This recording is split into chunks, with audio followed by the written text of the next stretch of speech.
Once upon a time, in a peaceful village nestled between green hills, there lived a wise old man named William. He was known far and wide for his wisdom, and people would often come to him with their problems, seeking his advice. One day, a young man named James visited William, feeling overwhelmed by the stress of life.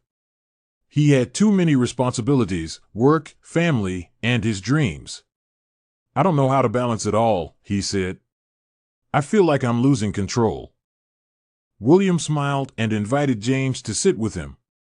On the table in front of them was an empty jar, a pile of rocks, a few pebbles, and some sand.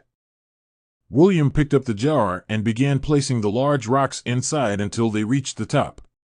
"These rocks," he said, "represent the most important things in your life: your health, your family, your dreams.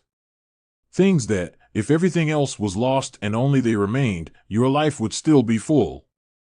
Next, he added the pebbles, shaking the jar lightly so they filled the spaces between the rocks. "These pebbles are the other things that matter, like your job, your home, your car. They're important, but not as essential as the big rocks." Finally, he poured the sand into the jar. The sand filled the smallest gaps. "The sand," William continued, "represents the small stuff, like daily tasks, errands, and minor concerns. If you fill the jar with sand first, there will be no room for the rocks or pebbles." James nodded, understanding the lesson. William smiled and added, "Remember, the key to a balanced life is to make sure the big rocks come first.